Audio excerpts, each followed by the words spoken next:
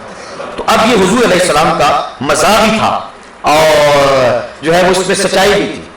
ایک خاتون نے آ کے اپنے خامد کا تذکرہ کیا کہ میرا خامد آپ کو یاد کر رہا ہے. تو حضور علیہ السلام نے فرمایا وہی جس کی آنکھوں میں سفیدی ہے. تو وہ کہنے لگی نہیں نہیں حضور میرا خامد تو بالکل ٹھیک ہے, اس کی آنکھوں میں سفیدی تو نہیں ہے. فرمایا نہیں اس کی آنکھوں میں سفیدی ہے. تو وہ کہنے لگی نہیں حضور اس کی آنکھوں میں سفیدی نہیں ہے. تو حضور فرمایا کوئی شخص ہے جس کی آنکھوں میں سفیدی نہ ہو. تو پھر جو ہے وہ اس کو اس بات کی سمجھ آئی. تو بات بھی سچی اور جو ہے وہ مزاح بھی ہو گیا. اللہ اکبر. بلکہ حضور علیہ السلام کے مزاح کے عنوان سے بات چلی ہے, کل بھی تھوڑا سا تذکرہ اس پہ چلا. تو ایک صحابی تھے جن کا نام جو ہے وہ نعیمان بتایا جاتا ہے. ایک تو نعمان لفظ ہوتا ہے, ان کا نام تھا نعیمان انصاری رضی اللہ تعالی عنہ. حضور ان کے ساتھ مزاح کرتے تھے اور وہ کبھی حضور کے ساتھ بھی کر لیتے تھے. ایسا آپس میں پیار تھا ان کا. بلکہ جب کبھی حضور اداس ہوتے نا تو صحابہ اس کو ڈھونڈ کے لے آتے, کہتے ذرا تو آنا میرے آقا اداس ہیں. تو جو ہی وہ مسجد میں داخل ہوتا حضور اس کو دیکھ کے مسکرانے لگ جاتا. اور اس کے مزاج زیادہ تر عملی ہوتے تھے. اس کی ایک مثال میں آپ کے سامنے رکھوں گا کہ وہ جاتا مدینہ شریف کی منڈی میں اور جو نیا پھل آتا اور اچھا پھل ہوتا اس کو خرید لیتا.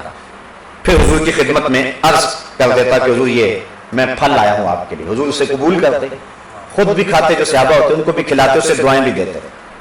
اگلے دن دوبارہ جب وہ منڈی جاتا تو جس سے پھل لیا ہوتا وہ پیسے مانگتا, اس کو بازو سے پکڑتا تو حضور کے دربار میں لے آتا اور عرض کرتا حضور وہ جو آپ نے کل پرسوں پھل نہیں کھایا تھا یہ اس کے پیسے مانگ رہا ہے.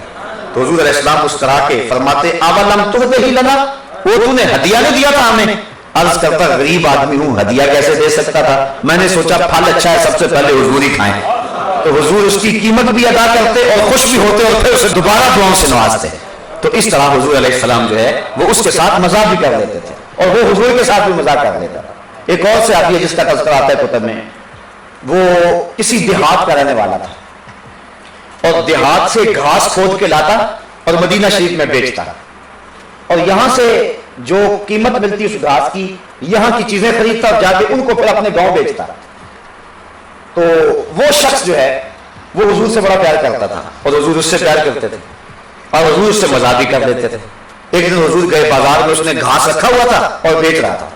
حضور پیچھے سے گئے اور چپکے سے جا کے اس کی آنکھوں پہ ہاتھ رکھ لیے. کسی کی آنکھوں پہ ہاتھ رکھنے کا فلسفہ بلا کیا ہے کہ میں دیکھوں تو صحیح کہ یہ مجھے پہچانتا بھی ہے کہ نہیں پہچانتا. جب بھی بیٹھو بات کرتا ہے کہ میں جناب تمہیں یاد کرتا رہتا ہوں, اب میں اس کی آنکھوں پہ ہاتھ رکھ کے دیکھوں تو صحیح کہ کس نمبر پہ میرا نام لیتا ہے. تو حضور علیہ السلام نے چپکے سے جا کے اس کی آنکھوں پہ ہاتھ رکھ لیے. مجھے بتاؤ جس کی آنکھوں پہ حضور کے ہاتھ آئے ہوں گے اسے پتہ نہیں چلا ہوگا کس کے ہاتھ آئے, سینے تک ٹھنڈ نہیں گئی ہوگی. جس کے چہرے پہ حضور کے ہاتھ آئے ہوں گے لیکن وہ بولتا نہیں ہے. نام تھا ظاہر رضی اللہ تعالی عنہ, حضرت ظاہر زے کے ساتھ. حضور نے پیچھے سے چپکے سے آگے, اللہ اکبر. آج ہر شخص کو اپنے پروٹوکول کی لگی ہوئی ہے, ہر شخص جو ہے وہ اسی چکر میں پڑا ہوا ہے. میں ایک جگہ ایک بات کی تو لوگ ناراض ہو گئے اور وہ کچھ معاملہ ہی ایسا تھا, لیکن میں نے کہا اپنے بھی خفا مجھ سے ہیں بیگانے بھی ناخوش کہ میں زہر حلال کو کبھی کہہ نہ سکا کند, بات وہی کہتا ہوں سمجھتا ہوں جسے حق, نئے ابلہ مسجد ہوں نئے تہذیب کا فرزند. جو حق سمجھتا ہوں پھر میں اس کو کہنے میں کبھی بھی بات محسوس نہیں کی ہے. حضور علیہ السلام صحابہ میں بیٹھتے تھے تو چہرے کی چمک سے لوگ پہچانتے تھے کہ یہ اللہ کے رسول ہے. کوئی مخصوص نشست برخاست ایسی نہیں تھی. تو آج کل ہمارا جو سٹائل بنا ہوا ہے تو اس پر ہمیں نظر ثانی کرنے کی ضرورت ہے. یہ حضور علیہ السلام کا طریقہ نہیں تھا. تو آقا کریم علیہ السلام کیسے گئے, جا کے اس کی آنکھوں پہ ہاتھ رکھ لیا. آج تو ایک شخص بازار سبزی لینے جائے تو شرم محسوس کرتا ہے کہ میں تو پیر ہوتا ہوں, میں تو لیڈر ہوں, میں تو عالم ہوں, میں تو سیاستدان ہوں, یہ تو میری شان کے منافی ہے. لیکن دیکھیے حضور گئے بازار میں اور جا کے حضرت ظاہر کی آنکھوں پہ ہاتھ رکھ دیے. آقا کریم علیہ السلام نے ہاتھ رکھے اور دبایا. اب حضرت ظاہر کو پتا تو چل گیا ہوگا یہ ہاتھ کس کے ہیں, لیکن وہ نہیں بولتے. بلکہ جب یقین ہو گیا کہ حضور ہی ہیں اپنی کمر کو پیچھے کیا، حضور کے سینے سے جوڑا، رگڑنا شروع کر دیا، اور بولتے نہیں ہے کہ کون ہے. میں کہتا ہوں انہوں نے قیامت تک نہیں بولنا تھا. میاں محمد بخش عارف کھڑی نے ایک بات کہی تھی، لوگوں نے تو اس کا اور مفہوم نکالا ہے، لیکن میں اس کا یہ مفہوم لیتا ہوں. فرماتے ہیں سپنے دے وچ ماہی ملیا تے گل وچ پا لیاں باواں، سپنے دے وچ ماہی ملیا تے گل وچ پا لیاں باواں، ڈر دی ماری اکھ نہ کھولا متا پھر وچڑ نہ جاواں. حضرت ظاہر بول ہی نہیں رہے، انہوں نے نہیں بولنا تھا. پھر حضور نے خود فرمایا اس غلام کو کون خریدے گا؟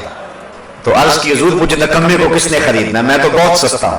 تو حضور فرمایا ظاہر یوں نہ کہو، اللہ کے نزدیک تم بہت مہنگے ہو. اور پھر فرمایا ظاہر تم ہمارے دیہات ہو، ہم تمہارے شہر ہیں. تو اس طرح حضور نے مزاح فرمایا. تو مزاح فرمانا حضور کے عمل اور حضور علیہ السلام کی سنت سے ثابت ہے، لیکن مزاح وہ ہو جس میں سچائی ہے، اور وہ ہر وقت اگر مزاح میں لگا رہے گا تو وہ بھی درست نہیں ہے. حضور کی زندگی میں آپ کو خال خال ایسے واقعات ملیں گے کہ حضور نے مزاح فرمایا ہے. ایک صحابی تھے جن کا نام ابا عمیر تھا، انہوں نے ایک ممولہ رکھا ہوا تھا، وہ مر گیا. تو جب وہ آیا حضور سے ملنے کے لیے، عمر چھوٹی تھی تو حضور مسکرا پڑے اور فرمایا یا ابا عمیر ما فعل النغیر، اے عمیر کے باپ وہ نغیر تیرے ممولے کا کیا ہوا؟ یعنی اس کا افسوس کرنے لگے، بھئی بڑا افسوس ہوا ہے کہ وہ تیرا ممولہ مر گیا. تو اس طرح حضور اس کے ساتھ مزاح فرمانے لگے. اللہ اکبر. تو یہ مزاح شریعت مصطفیہ کے اندر جائز ہے، لیکن وہ مزاح جس مزاح کے اندر کسی کی تحقیر مقصود ہو، جو مزاح ہر وقت مزاح ہی رہے اور محفل کے اندر سنجیدگی نہ آنے دے، اس سے منع کیا گیا ہے، اس سے روکا گیا ہے. ایک بزرگوں کا میں نے قول پڑھا ہے، وہ اپنے بیٹے کو نصیحت کرتے ہیں، کہا بیٹا مزاح کم کیا کرو، اور اگر تم کسی شریف کے ساتھ مزاح کرو گے تو اس کے دل میں حقد پیدا ہوگا تمہارے لیے، اور اگر کسی جو ہے وہ بخشیش سے کسی کمینے سے مذاق کرو گے تو وہ تمہارے ساتھ فری ہو جائے گا، اس لیے وہ بھی تمہارے لیے مناسب نہیں ہے. لہٰذا اپنے وقار کو برقرار رکھ کے مزاح بھی کرنا ہے تو مزاح میں اپنے وقار کو کبھی مجروح نہیں ہونے دینا ہے. اور ہمارے سامنے مزاح کرنے کا بہترین طریقہ حضور کی سیرت اور حضور کا انداز ہے. تو زبان سے حالت مزاح کے اندر ہم جو باتیں کہہ دیتے ہیں، بعض کا جھوٹ بھی کہہ دیتے ہیں، تو یہ بھی جو ہے اس سے بھی زبان کی حفاظت کرنی چاہیے. ایک اور ہماری زبان کی بے احتیاطی ہے کہ ہم کسی شخص کا تمسخر اڑا دیتے ہیں، اس کی تحقیر کر دیتے ہیں، اپنی زبان سے تمسخر اڑا دیتے ہیں. اللہ تعالیٰ نے قرآن مجید کے اندر اس چیز سے منع فرمایا. یا ایھا الذین آمنوا لا یسخر قوم من قوم عسى ان يكونوا خیرا منهم ولا نساء من نساء عسى ان يكن خیرا منهن. اے ایمان والو، کوئی قوم لا یسخر قوم من قوم، کوئی قوم کسی دوسری قوم کا مذاق نہ اڑائے، ان کا تمسخر نہ اڑائے. عسى ان يكونوا خیرا منهم، ہو سکتا ہے جس کا مذاق اڑایا جا رہا ہے یہ مذاق اڑانے والوں سے، تمسخر کرنے والوں سے بہتر ہو. آگے فرمایا ولا نساء من نساء، اور کوئی عورت کسی عورت کا مذاق نہ اڑائے. عسى ان يكن خيرا منهن، ہو سکتا ہے جس کا مذاق اڑایا جائے وہ اس سے بہتر ہو. بعض اوقات ہم کسی کے لباس پر مذاق اس کا اڑا دیتے ہیں، بعض اوقات کسی کا نالا وغیرہ جو کسی کا ازار بند وہ لٹکا ہوا ہو تو یہ بعض اوقات انسان کا دھیان نہیں رہتا تو ہم اس کا مذاق اڑا دیتے ہیں. یہ بھی زبان کی لغزش ہے. بعض اوقات ایسا ہوتا ہے کہ سخت بارش کے موسم میں کیچڑ ہوا ہوتا ہے اور ایک آدمی پھسل جاتا ہے اور گر جاتا ہے، اور جتنے آدمی اس کو دیکھ رہے ہوتے ہیں وہ آگے بڑھ کے اس کو تھامنے کی بجائے سارے ہنسنا شروع کر دیتے ہیں، اس کا مذاق اڑا دیتے ہیں. اور بعض کا کوئی شخص سائیکل پہ موٹر سائیکل پہ جا رہا ہے، اچانک اس کا ٹائر پھٹ گیا اور دھماکہ ہوا تو سارے لوگ ہنسنا شروع کر دیتے ہیں. یہ عام سی باتیں جو میں آپ کے سامنے رکھ رہا ہوں. تو اللہ تعالیٰ جل شانہ ارشاد فرماتا ہے اے ایمان والو، ایک قوم دوسری قوم کا مذاق نہ اڑائے. ہو سکتا ہے کہ جس کا مذاق اڑایا جا رہا ہے وہ ان سے زیادہ اچھے ہو اللہ کی نظر میں، تو یہ تو نہیں جانتے، اس لیے مت کسی کا مذاق اڑائیں. بعض اوقات انسان تو اس حوالے سے بڑا کمزور ہے، ایک آدمی چلا آ رہا ہو، سارے آدمی اس کی طرف غور سے دیکھنے لگ جائیں تو اس کی چال میں فرق آ جاتا ہے، اور انسان اپنی عزت کے معاملے میں سخت حریص ہے، اور جب اس کا مذاق اڑایا جائے تو دلوں کے اندر نفرت پیدا ہوگی. اس لیے اس شریعت کے ادب کو اللہ تعالیٰ نے بیان فرما دیا کہ اے ایمان والو، ایک دوسرے کا مذاق نہ اڑاؤ. اللہ اکبر. کل قیامت کے دن جب نامہ اعمال کھلیں گے تو جو ہم نے کیا ہے سب کچھ سامنے ہوگا. اللہ تعالیٰ نے قرآن مجید کے اندر اس کو بیان فرمایا کہ اس وقت جب نامہ اعمال کھولیں گے تو بندے دیکھیں گے اور کیا کہیں گے، یا ویلتنا ما لہذا الکتاب لا یغادر صغیرۃ ولا کبیرۃ الا احصاها. ہاں، اس کتاب کو کیا ہو گیا، اس رجسٹر کو کیا ہو گیا، اس کے اندر کوئی چھوٹی شے بھی نہیں چھوڑی گئی، کوئی بڑی شے بھی نہیں چھوڑی گئی، سب کچھ لکھ دیا گیا. یہ تو معمولی سمجھ کے میں نے گناہ کیا تھا، یہ بھی لکھا ہوا ہے. حضرت عبداللہ ابن عباس رضی اللہ تعالیٰ عنہ رئیس المفسرین کہلاتے ہیں، جو آپ فرماتے ہیں کہ چھوٹی شے سے مراد کسی شخص پر ہنسنا ہے، تبسم کرنا ہے، اور بڑی شے سے مراد کسی شخص کو تمسخر کرنا اور اس پر کہہ کہا لگانا ہے. تو کسی شخص کو دیکھ کر کے تبسم کرنا، آنکھوں سے کسی کو اشارے کرنا، زیر لب مسکرانا اور اس کا تمسخر اڑانا، یہ صغیرہ سے مراد ہے. اور کسی کو دیکھ کے کھل کھلا کے ہنسنا، کہہ کہا لگانا اور اس کی یوں تحقیر کرنا، یہ کبیرہ سے مراد ہے. آپ سمجھتے ہیں یہ کوئی گناہ نہیں ہے. کسی شخص کو دیکھا ان حالتوں کو جن کا میں نے اشارہ دیا، اس کے علاوہ بھی اور بھی بہت ساری ہماری حالتیں، تو اس کو دیکھا بالخصوص عورتوں کے اندر شادی بیاہ کے موقع کے اوپر کسی عورت کے کپڑے اچھے نہ ہوں، حالانکہ کیا پتا کہ وہ بیچاری غربت کے ایام کے اندر پیسے اکٹھے کر کے تو کس طرح اس نے یہ جو ہے وہ لباس بھی تیار کیا ہے، یا کسی کے لباس پہ سلوٹ پڑی ہوئی ہو، استری صحیح نہ ہوئی ہو، یا اس کا رنگ مناسب نہ ہو، یا اس عورت کی شخصیت سے اس رنگ کا ملاپ نہ ہو رہا ہو، یا وہ ڈیزائن پرانا ہو گیا ہو، یہ عام سی باتیں، تو عورتیں اس کا مذاق اڑانا شروع کر دیتی ہیں.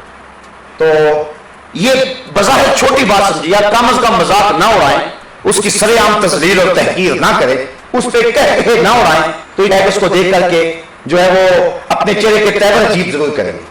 یا کم از کم جو ہے وہ کسی اپنے خاص ملنے والی کو جو ہے وہ دیکھ کر کے اس کی طرف اشارہ دے کے تھوڑا سا جو ہے وہ تبسم ضرور کرے گی کہ یہ دیکھو یہ پینٹ سے اٹھ کے آ گئی ہے، یہ تکیہ لو، اس کو پتہ ہی نہیں پہننے کا. اس طرح کی جو ہے وہ بات یا کم از کم تمسخر ضرور ہوگا. حضرت عبداللہ ابن عباس رضی اللہ تعالیٰ عنہ فرماتے ہیں جب نامہ اعمال کھلے گے تو بندہ کہے گا کوئی چھوٹی چیز بھی نہیں چھوڑی اس کتاب میں، کوئی بڑی بھی نہیں چھوڑی گئی. تو کہا چھوٹی سے مراد وہ چیزیں ہیں کہ کسی مومن کو دیکھ کر جو تبسم کیا، تھوڑا سا ہنسا تحقیراً، وہ چھوٹی چیز کی صورت میں لکھی ہوگی، اور کسی مومن کو دیکھ کر جو کہہ کہا لگایا وہ بڑی برائی کی صورت کے اندر لکھی ہوگی، اور بندہ پچھتائے گا یہ تو میں سمجھتا ہی کچھ نہیں تھا لیکن یہ بھی لکھا گیا. تو زبان کے ساتھ جو ہے وہ اس انداز کے ساتھ کہ کسی مومن کی تحقیر کریں یا اس کا تمسخر اڑائیں، تو یہ بھی سخت منع فرمایا گیا. بلکہ ایک روایت میں نے پڑھی، امام غزالی فرماتے ہیں من ایا اخاہ بذنب قد تاب فیہ لم یمت حتی یعملہ، جس نے کسی مومن کو کسی عیب پر آگ دلائی جبکہ وہ اس عیب پر توبہ کر چکا تھا، تو حضور فرماتے ہیں مرنے سے قبل اس گناہ میں وہ شخص خود ضرور مبتلا ہوگا. بعض کا بچپنے میں، لڑکپنے میں، زندگی میں بہت گناہ ہوتے ہیں، بڑے عجیب و غریب کام بھی بندوں سے زیادہ ہو جاتے ہیں. جب وہ شخص توبہ کر لے تو اللہ فرشتوں کے لکھے ہوئے دفتر سے بھی مٹا دیتا ہے. لیکن لوگ اتنے سخت ہیں کہ لوگ ساری زندگی جان نہیں چھوڑتے. وہ کیا کسی نے کہا تھا لوگ تو فنکار ہیں اس درجہ کہ پن بھر میں سنگے درے کعبہ سے بھی اسنام تراشے. تم کون ہو اور کیا ہے داغے کبابی، لوگوں نے تو مریم پہ بھی الزام تراشے. لوگ کبھی نہیں چھوڑتے، کسی کے باپ دادے میں بھی کوئی مسئلہ ہو تو اس کو بھی لے کر کے بیٹھ جاتے ہیں. بچپنے میں کوئی کوتاہی ہو گئی ہو، چاہے اس کا تعلق گناہ سے نہ بھی ہو، بچپنے کا بھول پن ہو، تو بندے اس کو بھی نہیں چھوڑتے. اس لیے کہتے ہیں جو لنگوٹیا ہوتا ہے اس سے بڑا ڈرتے ہیں لوگ کہ جو ہے وہ ماضی کو جانتا ہوتا ہے تو وہ رسوا کر دیتا ہے، ذلیل کر دیتا ہے.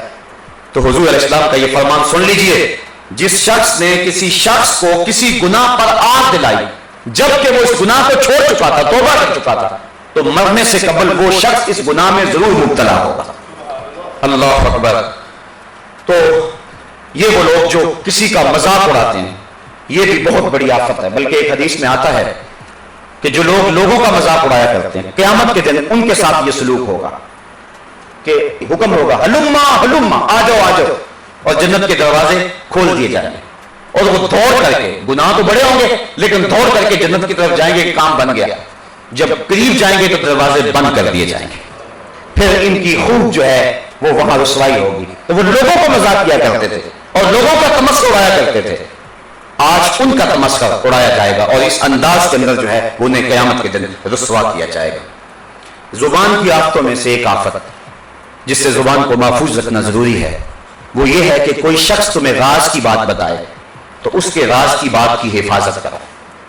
یہ نہیں ہے کہ کوئی تمہیں راز کی بات بتا گیا تو اس کے اٹھنے کے فوراً بعد آپ بندہ ڈھونڈتے پھرتے ہیں جس کو بتائیں، وہ آپ کے پاس امانت رکھ کے گیا.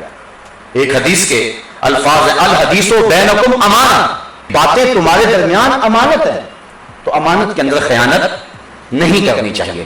تو آج کل یہ ہے کہ بعض اوقات بندہ کسی کو راز کی بات کہتا ہے اور اس کو اپنا سمجھ کے کہتا ہے، لیکن وہ کئی لوگوں تک اس بات کو پہنچا چکا ہوتا ہے اور ہر ایک کو یہی تاکید کرتا ہے یہ میں تیرے ساتھ کیا ہے، آگے کسی کے ساتھ تو نے نہیں کرنی۔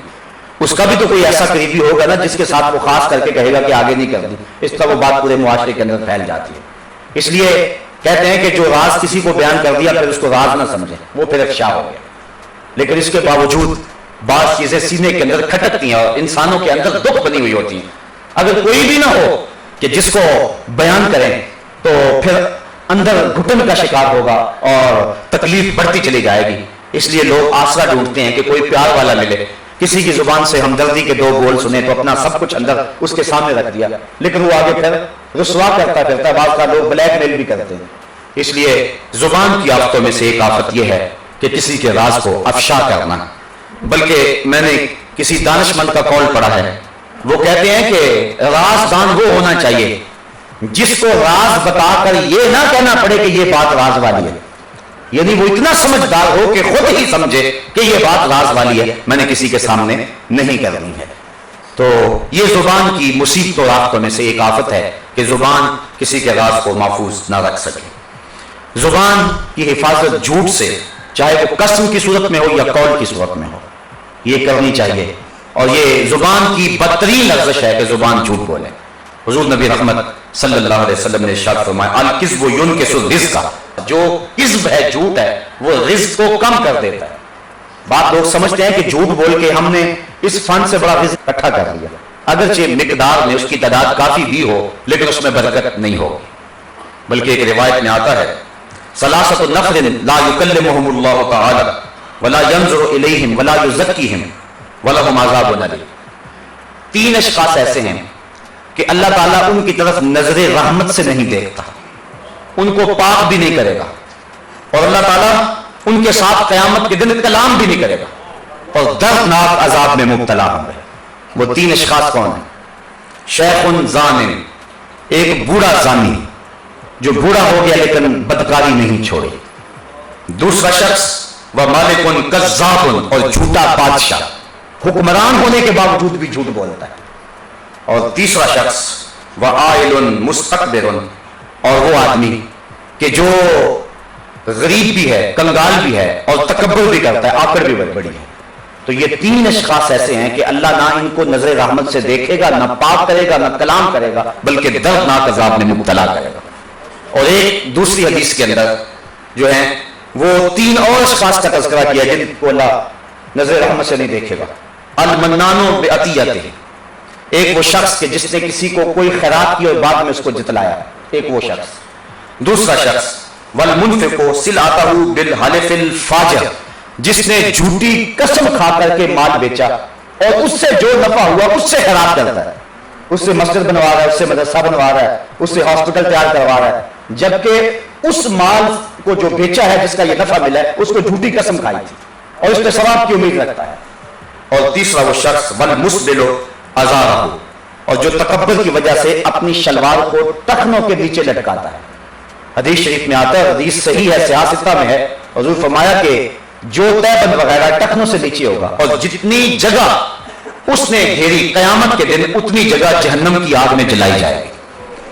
تو اگر کوئی شخص جس کا پیٹ بزرگ ہو اور اگر وہ اپنی شلوار کو یا تہبند کو اوپر باندھے اور وہ ڈھلک کر نیچے آ جائے اور مجبور ہو، تکبر کی وجہ سے ایسا نہ ہو، تو اس کے لیے اجازت ہے۔ جس طرح حضرت ابوبکر صدیق رضی اللہ تعالیٰ عنہ کا پیٹ بزرگ تھا، انہوں نے عرض کی حضور میری جو تہبند ہے وہ ڈھلک کے نیچے آ جاتا، فرمایا تم تکبر کرنے والوں میں سے نہیں۔ تو اگر کوئی ایسی پوزیشن کسی کی ہو تو اس سے درگزر ہے، لیکن اگر ایسی پوزیشن نہیں ہے تو پھر وہ تکبر کرنے والا ہوگا، جو جھجک محسوس کرتا ہے کہ اگر میرے ٹخنے ننگے ہوئے تو لوگ کیا کہیں گے، وہ تکبر کرتا ہے۔ اس لیے جس نے اپنی شلوار کو ٹخنوں سے نیچے کیا تو اللہ تعالیٰ قیامت کے دن اس کی طرف نظر رحمت سے دیکھے گا ہی۔ اب یہ کتنا بڑا مشکل کام ہے جس سے ہم گریز کرتے ہیں۔ ابھی اٹھ کر کے جائیں تو اپنی شلواروں کو جو ہے وہ لپیٹ کر کے نہیں، کھینچ کر کے، لپیٹنا جو ہے یہ کفے صوب ہے اور یہ بھی مکروہ ہے، تو کھینچ کر کے اپنے ٹخنوں کو ننگا کریں اور کوشش کریں کہ جب درزی کو اپنا ماپ وغیرہ دے تو اس وقت ہی اپنی شلوار کو ٹخنوں سے اوپر رکھیں۔ اس پر کسی کے تانے سے نہ ڈرو، بلکہ یہ حضور اسلام کا فرمان ہے اور واضح فرمان ہے، اس کی طرف نظر کرو۔ اللہ اکبر۔ تو تین اشخاص وہ ہیں کہ جن کی طرف اللہ نظر رحمت نہیں کرے گا، اور ان میں سے ایک شخص وہ ہے کہ جس شخص نے جھوٹی قسمیں اٹھا کے مال بیچا۔ تو اگر کوئی شخص جھوٹ بولتا ہے تو اس کے رزق میں برکتیں نہیں ہوتی ہیں۔ اللہ اکبر۔ ایک حدیث سنیے اور یقیناً آپ کو ٹھنڈ پڑے گی، اور میں بھی اس حدیث شریف کو پڑھ کے رات جھومتا رہا۔ حضور نبی رحمت صلی اللہ علیہ وسلم نے ارشاد فرمایا اربع اذا كنا فيك لا يضرك ما فاتك من الدنيا۔ کہا میرے امتی اگر تجھ کو 4 چیزیں مل جائیں، دنیا کی اور کوئی چیز بھی تیرے پاس نہ ہو تو تجھے پریشانی نہیں ہونی چاہیے۔ وہ 4 چیزیں اگر تیرے پاس ہے تو ساری کائنات تیرے پاس ہے۔ وہ 4 چیزیں کون ہیں؟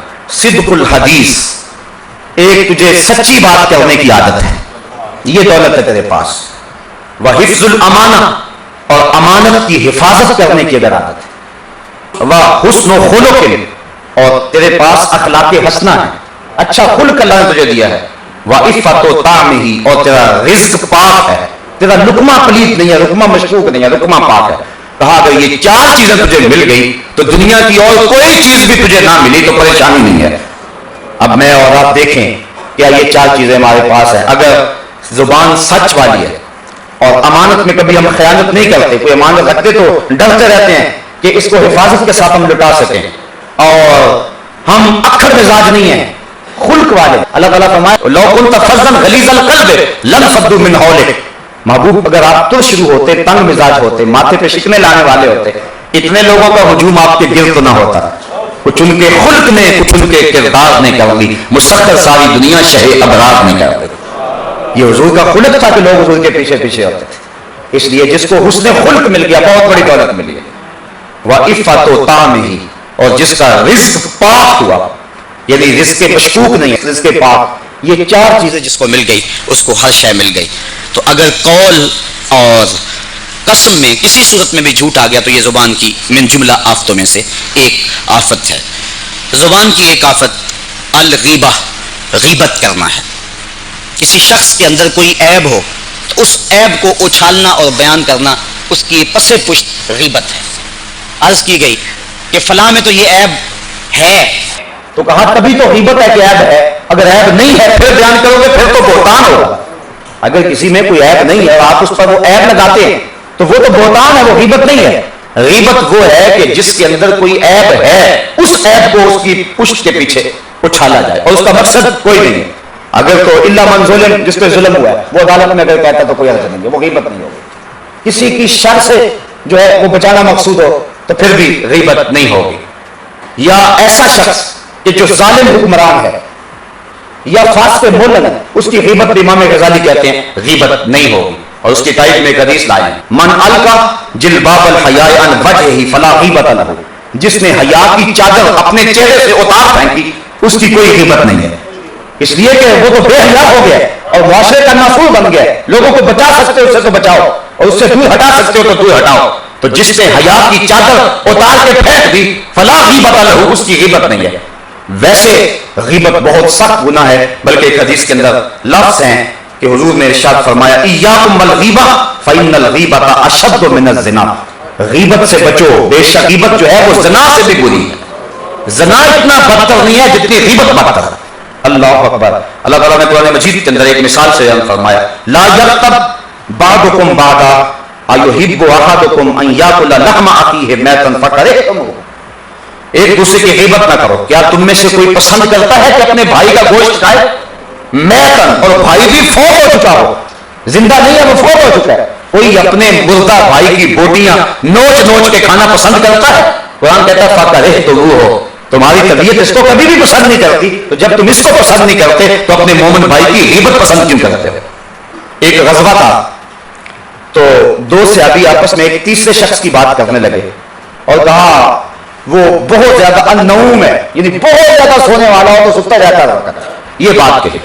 تھوڑی دیر کے بعد بھوک نے تنگ کیا تو سالن کی تلاش میں نکلے اور حضور علیہ السلام کے خیمہ نور کی طرف آئے۔ حضور کو دیکھا تھا اس کی، حضور ہم سالن کے طالب ہیں، تو فرمایا ابھی تو تم نے گوشت کھایا اور اب سالن مانگ رہے ہو؟ عرض کی حضور ہم نے تو نہیں کھایا۔ کہا تم نے اپنے بھائی کی غیبت نہیں کی؟ اور کہا غیبت کرنا بھائی کا گوشت نوچ کے کھانے کے مترادف ہے۔ حالانکہ انہوں نے کیا کہا تھا؟ انہوں نے کہا وہ النوم ہے، یعنی بہت زیادہ سونے والا ہے، تو تھوڑا بہت ستا ہی رہتا ہے۔ لیکن اس بات کو بھی جو ہے وہ حضور علیہ السلام نے غیبت کے زمرے میں رکھا۔ اگر ہم اپنی زبان کو غیبت سے روک لیں اور بہتان تراشی سے روک لیں اور ایک دوسرے مومن کے بارے ہمارے جذبات اچھے ہوں تو بتائیے ہمارا معاشرہ جنت نہیں بنے گا؟ تو ہم تو اپنی زندگی کو کیسے ڈھال رکھا ہے، اللہ اکبر۔ تو غیبت کرنے والا جو ہے وہ بڑا سخت مجرم ہے، اور یہ بھی زبان کی آفتوں میں سے ایک آفت ہے۔ زبان کی آفتوں میں سے ایک آفت النمیمہ، چغلی ہے۔ یعنی غیبت اور چیز ہے، چغلی اور چیز ہے، لیکن دونوں پس پشت ہوتی ہیں۔ غیبت کا مقصود بس اس کا عیب بیان کرنا ہے، اور چغلی کا مقصد یہ ہے کہ ایک کی سن کے دوسرے کو بتانا کہ وہ تیرے بارے میں یہ کہتا ہے۔ اس طرح جو ہے وہ ان کو آپس میں لڑانا ہے۔ اللہ تعالیٰ نے قرآن مجید کے اندر سورہ النون کے اندر ولید بن مغیرہ کی خصلتیں بیان کرتے ہوئے فرمایا حماد مشاء بنمیم، یہ بدبخت جو ہے، یہ جو آپ کے مقابل کھڑا ہوا ہے اور جس نے آپ کو مجنون کہا ہے محبوب، یہ تو ہے چغل خور، اور اللہ تعالیٰ نے اس کی مذمت کے طور پہ اس کی چغلی کا تذکرہ کیا کہ یہ تو بڑا چغل خور ہے، چغل خور کا کیا اعتبار ہوگا۔ اس لیے جو ہے وہ چغلی انتہائی بڑا اور کبھی جرم ہے، اور یہ بھی کبائر میں سے، بڑے گناہوں میں سے ہے۔ زبان کی آفتوں میں سے ایک آفت المدح ہے، یعنی کسی شخص کی آپ ناجائز تعریف کرتے ہیں۔ آپ جب کسی کی تعریف کرتے ہیں تو اس کا مقصد ایک تو یہ ہے، استاد شاگرد کی تعریف کرتا ہے اس لیے کرتا ہے کہ اس کو شوق اور زیادہ ہو، یہ منع نہیں ہے۔ اور اسی طرح کسی شخص کی طبیعت کے اندر تعریف سن کر تکبر پیدا نہیں ہوگا، تو اس کی آپ اگر تعریف کر دیتے ہیں تو کوئی حرج نہیں ہے۔ لیکن اگر اس سے دنیاوی مقصد کو حاصل کرنا ہے یا محض خوشامد مقصود ہے تو پھر حضور کا فرمان سن لیجئے، فرمایا جو تمہارے منہ پر تمہاری تعریف فرمائے ارسو فی وجوہ المادحین التراب، تم اس کے منہ پہ مٹی ڈال دو۔ یعنی یہ بھی زبان کی آفتیں ہیں کہ اپنے ذاتی نفع کے لیے ایک شخص کی تعریف کرے، وہ اس تعریف کا اہل بھی نہیں ہے، دوسروں تعریف سے پھول ہے۔ اگر کوئی شخص کسی تعریف کا اہل بھی ہے لیکن اس تعریف سے اس کا نفس موٹا ہو رہا ہے، اس کے کانوں کی غذا سے اس کے نفس کو تسکین پہنچ رہی ہے، تو پھر اس کے سامنے بھی اس کی تعریف نہ کرے۔ ہمارے جو نقیب حضرات، یہ ان کے لیے بڑی اہم سمجھنے والی بات ہے۔ بعض وقت ایسا ہوتا ہے کہ پتہ ہوتا ہے کہ یہ بندہ ٹھیک نہیں ہے، اور اس کی تعریف میں ہم زمین و آسمان کے کلابے ملا دیتے ہیں، اور اس کو ہم کہتے ہیں ہم کھلے دل کے ہیں۔ یہ کھلا دل ہونا نہیں ہے، یہ منافقت ہے۔ اور دوسری بات یہ ہے کہ کوئی شخص بھوکا ہے اس بات کا کہ میری تعریف کی جائے، تو اس کی بھی پھر تعریف کی جائے، تو یہ بھی اسی زمرے میں آئے گا۔ یہ زبان کی آفتوں میں سے ایک آفت ہے۔ زبان کی آفتوں میں سے ایک آفت یہ ہے کثرت کے ساتھ سوال کرنا، بس ادھر ادھر کی باتیں پوچھتے رہنا۔ اس پر ایک روایت موجود ہے، نہا رسول اللہ صلی اللہ علیہ وسلم عن الکیل والکال واضاعت المال وکثرت السوال، حضور نے کیل و کال سے، مال کو ضائع کرنے سے اور کثرت کے ساتھ سوال کرنے سے منع فرمایا۔ بنی اسرائیل کو حکم ہوا تھا گائے ذبح کرو، لیکن انہوں نے کہا وہ گائے کیسی ہے، رنگ بتایا، پھر کہا عمر کتنی ہے، عمر بتائی، پھر کیسا بتایا کہ وہ یعنی اس کی کیفیت کیا ہوگی۔ تو اب وہ پوچھتے گئے، شرائط بڑھتی گئیں، اور اس کے نتیجے کے اندر کیا ہوا کہ پھر وہ جو شرائط دے دی گئی تھی اس سے ہٹ کر گائے قبول نہیں ہو سکتی تھی، تو نتیجہ جو ہے وہ انہیں بڑے مہنگے داموں کے اندر جو ہے وہ گائے خریدنی پڑی۔ تو جو سوال کرتے رہے گائے مہنگی ہوتی گئی، اس لیے حضور نے کیلو کال سے، اضاعت المال سے اور کثرت السوال سے، ان تین چیزوں سے منع فرمایا۔ زیادہ سوال بھی نہ کرو اور مال کو ضائع بھی نہ کرو۔ آج کل وہ کل میں نے اشارہ دیا تھا، ہم شادی بیاہ کے موقع پہ بہت زیادہ اناج ضائع کرتے ہیں، اور یہ ہمارے جو ہے وہ اسٹیٹس اور فیشن میں آ گیا ہوا ہے، اور ہم اگر پلیٹ صاف کریں تو کوئی کہتا ہے کہ پتہ نہیں یہ بیچارہ بھوکا آ گیا کہیں سے۔ آج اگر کوئی اچھائی کرنے لگے، اچھائی پہ ملامت ہوتی ہے۔ ایک دور تھا برائی پہ ملامت ہوتی تھی، اب دور ہے اچھائی پہ ملامت ہوتی ہے۔ تو حضور نے اضاعت المال، کثرت السوال اور کیلو کال سے منع فرمایا ہے۔ کوئی اچھی بات ملے تمہیں لے لو، زیادہ بحث میں نہ پڑو، اچھائیوں کو لے لو، خذ ما صفا ودع ما قدر، اور اس پہ عمل شروع کرو اور زندگی گزار لو۔ یہ زندگی روز روز نہیں ملے گی، بڑی غنیمت زندگی۔ ہم زندگی کا ایک ایک لمحہ گزار رہے اور موت کے قریب ہو رہے ہیں، اس سے قبل کہ وہ وقت آئے ہمیں اپنی زندگی کا حسن کشید کرنا چاہیے۔ تو آج کی اس نشست کے اندر اور بھی بہت سارے عنوانات ہیں زبان کے حوالے سے، لیکن وقت کی تنگ دامانی مجھے ملحوظ رہی ہے، تو اپنی زبان کو پاک رکھیں۔ اپنی زبان سے کوئی جھوٹ، کوئی ایسا جملہ، کوئی ایسی چیز جس سے کسی مومن کے دل کو تکلیف پہنچ سکتی ہے، اپنی زبان کو روکیں، کف لسان کریں اور زبان کی حفاظت کریں۔ قیامت کے دن جو ہے وہ زبان کے بارے میں جو ہے وہ سوال بھی ہوگا، اور زبان کی وجہ سے بڑے لوگ پکڑے جائیں گے۔ کل میں نے روایت آپ کے سامنے رکھی تھی، حضور نے فرمایا جو تمہارے دو جبڑوں کے درمیان اور جو تمہاری دو ٹانگوں کے درمیان ہے، تم اس کی ضمانت مجھے دے دو، میں تمہیں جنت کی ضمانت دے دوں۔ تو اپنی زبان کی حفاظت کریں، اللہ تعالیٰ نے یہ دولت عطا فرمائی ہے۔ سب سے بہتر علاج تو خاموشی ہے۔ حضرت شیخ فرید الدین عطار آپ نے جو ہے وہ 100 وصیتیں کی کہ بیٹا تیرے پاس موتیوں جیسے لفظ بھی ہوں پھر بھی تو نہ بولنا، خاموشی اختیار کرنا. تو اس لیے جو ہے وہ اپنی گفتگو کو کنٹرول رکھیں، بالخصوص زبان سے کوئی ایسا لفظ بیان نہ کریں جس کا کوئی مقصد مدعا نہ ہو. اللہ مجھے آپ کو جو کہا ہے اس پہ عمل کرنے کی توفیق عطا فرمائے. آفاق کے ہر ہر گوشے میں قرآن سنا کر دم لینا، اب رکنا نہیں، اب تھمنا نہیں، فردوس میں جا کر دم لینا.